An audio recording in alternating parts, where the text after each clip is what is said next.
Hello and good morning everyone. आप सभी लोगों का स्वागत है आपके अपने यूट्यूब चैनल स्टडी ग्लॉस पर। मैं हूं डॉक्टर मोनिका और आज हम 26 अगस्त से रिलेटेड जितने भी इम्पोर्टेंट क्वेश्चन बन सकते हैं उन पर डिस्कशन करने वाले हैं और क्वेश्चन से रिलेटेड जितने भी इम्पोर्टेंट फैक्ट होते हैं साथ में वो भी मैं आपको बताऊंगी। ये हमारा टेलीग्राम चैनल है, आपके लिए यहाँ पे क्विज अवेलेबल हो जाएगी और ये आपके लिए आज का मोटिवेशनल कोट है। घायल तो यहाँ हर परिंदा है मगर जो फिर उड़ सका वही जिंदा है। तो इसी मोटिवेशनल कोट के साथ में हम स्टार्ट करते हैं आज का सेशन। फर्स्ट नंबर क्वेश्चन है, where has the union defence minister Rajnath Singh inaugurated the national seminar title introspection arm force tribunal to make arm force tribunal more powerful and accountable. सशस्त्र बल न्यायाधिकरण को अधिक सशक्त और उत्तरदायी बनाने के लिए केंद्रीय रक्षा मंत्री राजनाथ सिंह ने आत्मनिरीक्षण सशस्त्र बल न्यायाधिकरण नामक राष्ट्रीय संगोष्ठी का जो उद्घाटन है ये कहां पर किया है? तो इसका जो उद्घाटन है ये न्यू दिल्ली के अंदर किया गया है। राजनाथ सिंह 20 अगस्त 2022 को नई दिल्ली के अंदर सशस्त्र बल न्यायाधिकरण बार एसोसिएशन के द्वारा आयोजित आत्मनिरीक्षण सशस्त्र बल न्यायाधिकरण पर राष्ट्रीय संगोष्ठी का उद्घाटन इन्होंने किया है। और संगोष्ठी का आयोजन सशस्त्र बलों के सेवारत कर्मियों के अलावा भूतपूर्व सैनिकों, उनके परिवारों और युद्ध विधवाओं को त्वरित और सस्ता न्याय सुनिश्चित कराने के लिए स्थापित सशस्त्र बल न्यायाधिकरण के कामकाज की जांच हेतु किया जा रहा है। संगोष्ठी का जो उद्देश्य है ये इसकी कार्य प्रणाली का विश्लेषण करना, किसी भी कमी के लिए उपाय सुझाना और त्वरित न्याय प्राप्त करने के दौरान वादियों की समस्याएं एवं कठिनाइयों का समाधान करना है।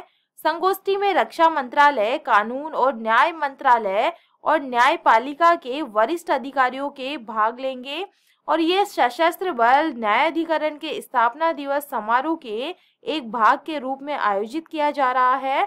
अबाउट आर्म फोर्स ट्राइब्यूनल की हम बात करें, सशस्त्र बल न्यायाधिकरण भारत में सशस्त्र बल न्यायाधिकरण अधिनियम 2007 के तहत स्थापित एक सैन्य न्यायाधिकरण है जिसका उद्घाटन 2009 में किया गया था और इसकी जो प्रधान पीठ है, प्रिंसिपल ब्रांच है, वो नई दिल्ली के अंदर स्थित है।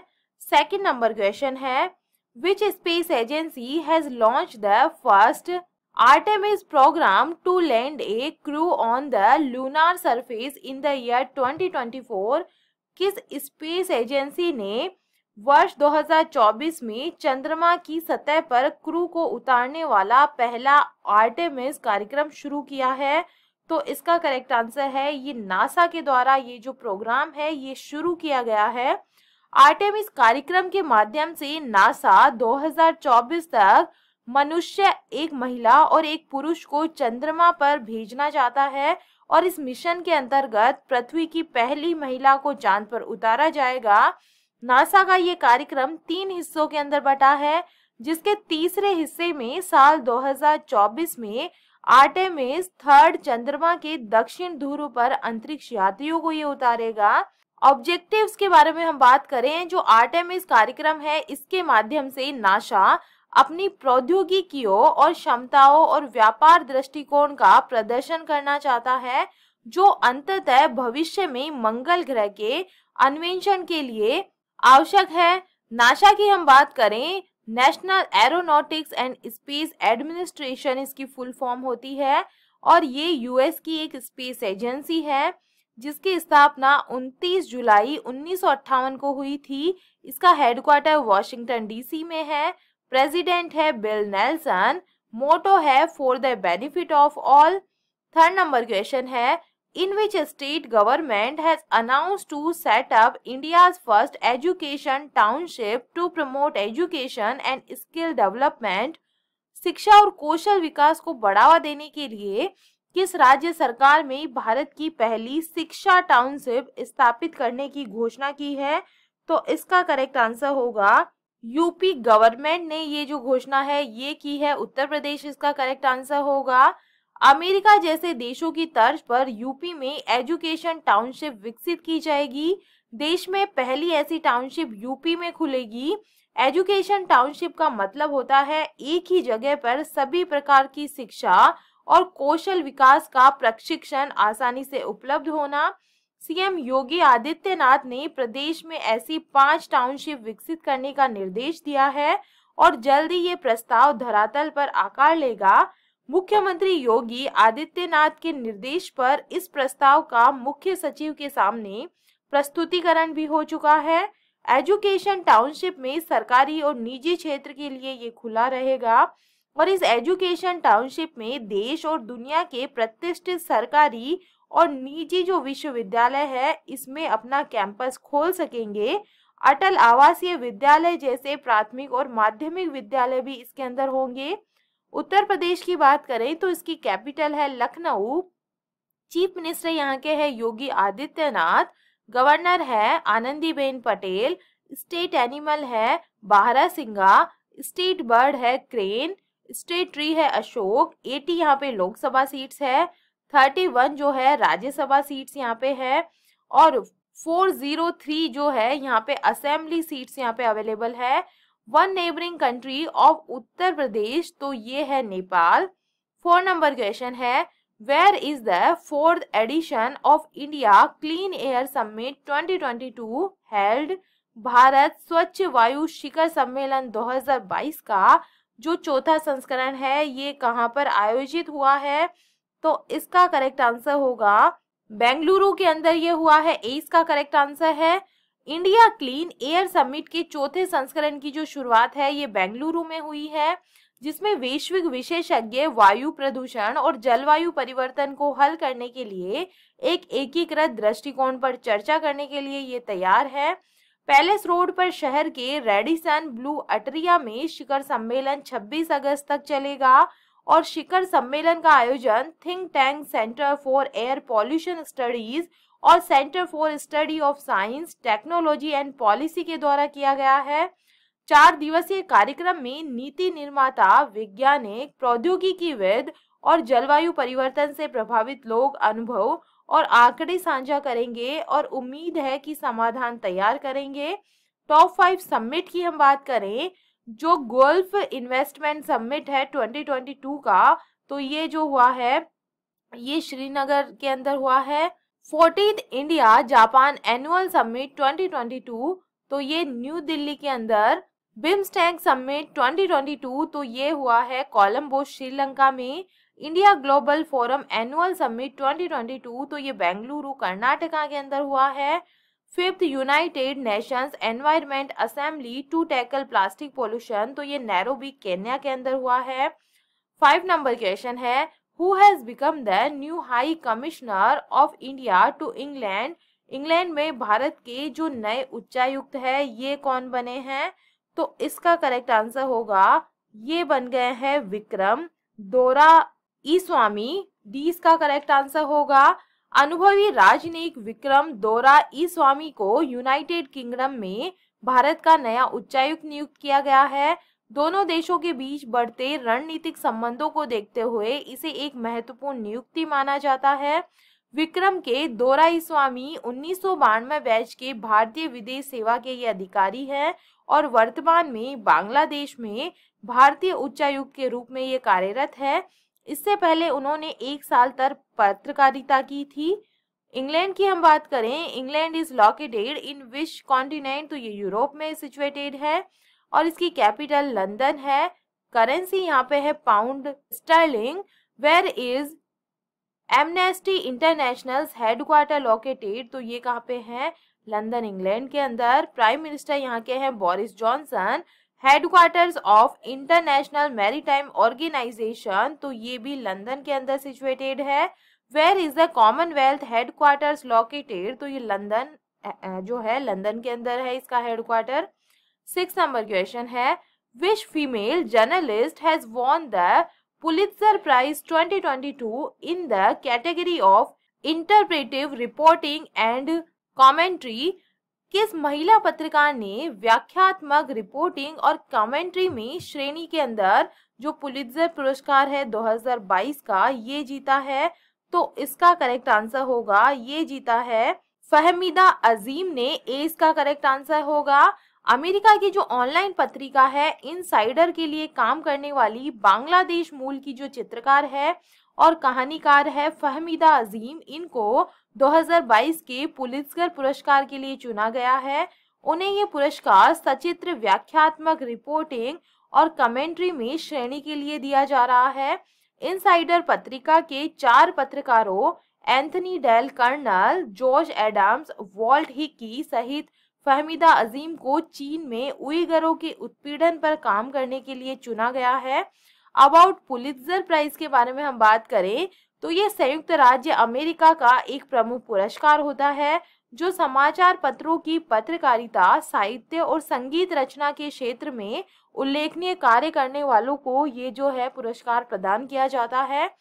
7 नंबर क्वेश्चन है, Researchers of which institute have developed a new method for the production of sugar substitute xylitol from sugarcane waste? किस संस्थान के शोधकर्ताओं ने गन्ने के कचरे से चीनी के विकल्प जाइलिटॉल के उत्पादन के लिए नई विधि विकसित की है? तो इसका करेक्ट आंसर होगा, ये की है IIT गुवाहाटी के द्वारा। डी इसका करेक्ट आंसर है। भारतीय प्रौद्योगिकी संस्थान IIT गुवाहाटी के शोधकर्ताओं ने गन्ने की खोई मतलब गन्ने की पेराई के बाद बचे अवशेष से जाइलिटोल नामक चीनी के सुरक्षित विकल्प का उत्पादन करने के लिए अल्ट्रासाउंड समर्थित किण्वन मतलब फर्मेंटेशन विधि को विकसित किया है। और ये जो विधि है ये संश्लेषण के रासायनिक तरीकों के परिचालन की सीमाओं और पारंपरिक किण्वन में लगने वाले समय को ये कम करती है। मधुमेह रोगियों के साथ साथ सामान्य स्वास्थ्य के लिए भी ये जो सफेद चीनी है सुक्रोज, इसके प्रतिकूल प्रभावों के बारे में बढ़ती जागरूकता है। इसके साथ चीनी के सुरक्षित विकल्पों की खपत में वृद्धि हुई है। जाइलिटोल प्राकृतिक उत्पादों से प्राप्त शुगर अल्कोहल है जिसके संभावित रूप से एंटी डायबिटिक और एंटी ओबेसोजेनिक प्रभाव भी हो सकते हैं। शोधकर्ताओं का कहना है कि जाइलिटोल एक हल्का प्रीबायोटिक है और दांतों के क्षरण को रोकने के अंदर ये मदद करता है।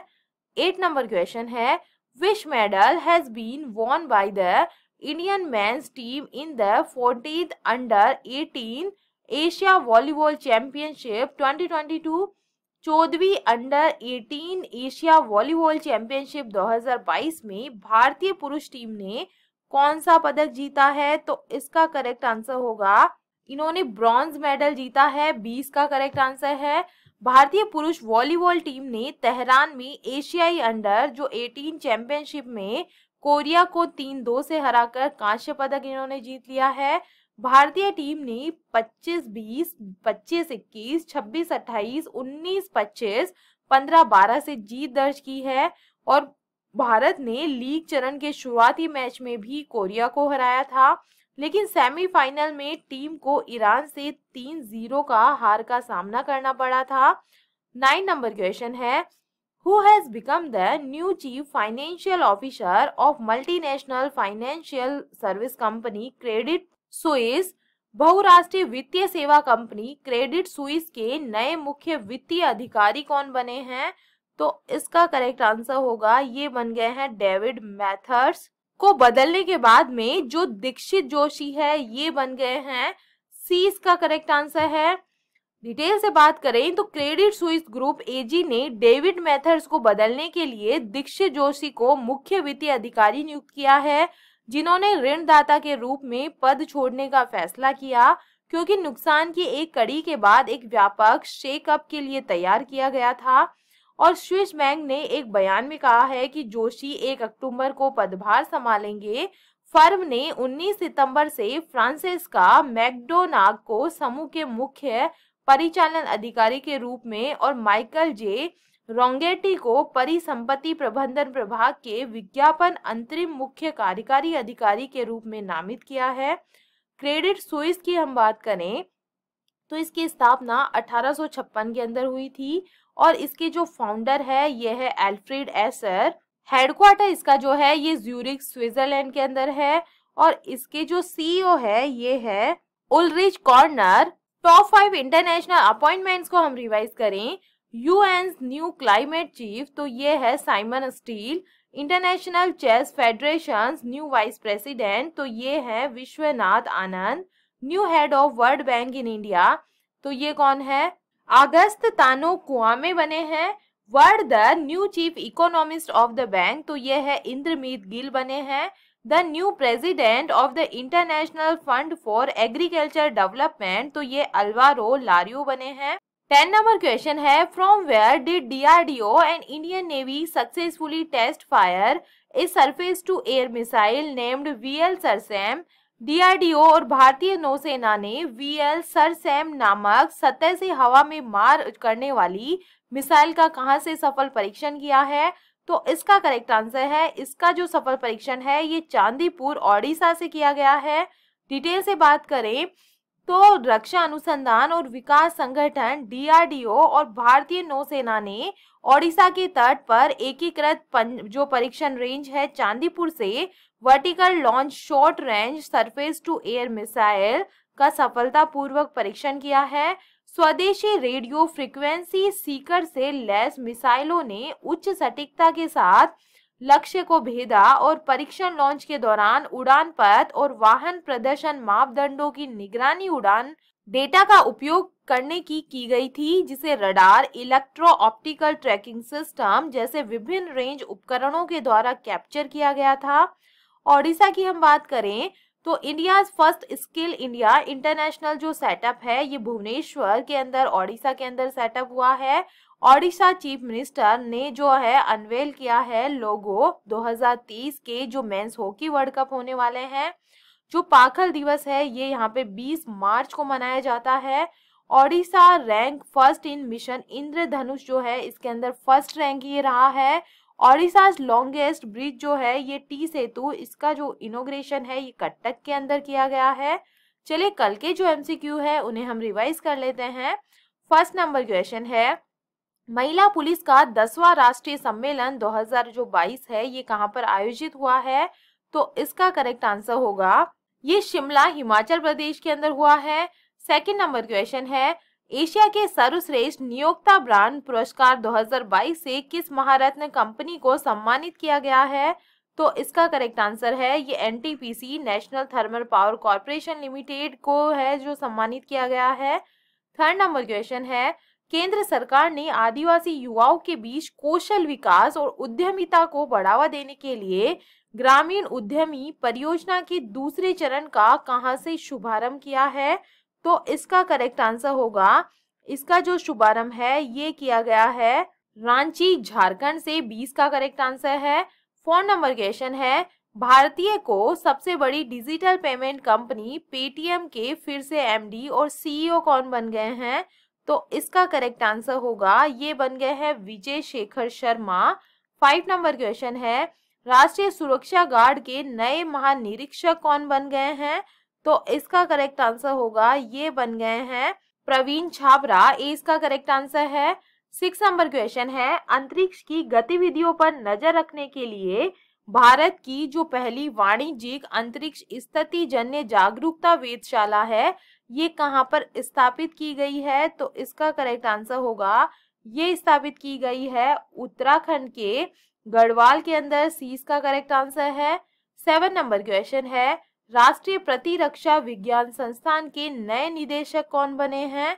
तो इसका करेक्ट आंसर होगा ये बन गए हैं देवाशीषा मोहंती। इसका करेक्ट आंसर है। 8 नंबर क्वेश्चन है, विश्व जल सप्ताह 2022 जो है ये कब से कब तक मनाया जाएगा? तो इसका करेक्ट आंसर है ये 23 अगस्त से लेकर 1 सितंबर के बीच में मनाया जाता है। 9 नंबर क्वेश्चन है, शतरंज टूर्नामेंट FTX क्रिप्टो कप 2022 किस खिलाड़ी ने जीता है? तो ये जीत लिया है मैग्नस कार्लसन ने। 20 का करेक्ट आंसर है। 10 नंबर क्वेश्चन है, सिंगापुर की तर्ज पर भारत का पहला नाइट सफारी और जैव विविधता पार्क कहां पर बनाया जाएगा? तो इसका करेक्ट आंसर होगा ये यूपी के अंदर बनाया जाएगा, लखनऊ उत्तर प्रदेश के अंदर। 20 का करेक्ट आंसर होगा। और ये था कल का study gloss question. Tiger range देशों की पूर्व शिखर सम्मेलन बैठक की जो मेजबानी है ये किस देश ने की है? तो इसका करेक्ट आंसर होगा ये इंडिया ने की है। सी इसका करेक्ट आंसर है। और ये है आप लोगों के लिए आज का स्टडी ग्लॉस क्वेश्चन। भारत के जो नए केंद्रीय सतर्कता आयुक्त है, सेंट्रल विजिलेंस कमिश्नर, ये कौन बन गए हैं? तो इसका आंसर आप मुझे कमेंट सेक्शन में दीजिएगा। ये हमारा टेलीग्राम चैनल है, यहाँ पर आपको सारे क्वेश्चन क्विज के फॉर्मेट में अवेलेबल हो जाएंगे। आई होप आपको सेशंस पसंद आ रहे होंगे। अगर पसंद आ रहे हैं तो आप इसे लाइक कीजिए, अपने दोस्तों के साथ में शेयर कीजिएगा। तो चलिए मिलते हैं हम एक नए सेशन के साथ में।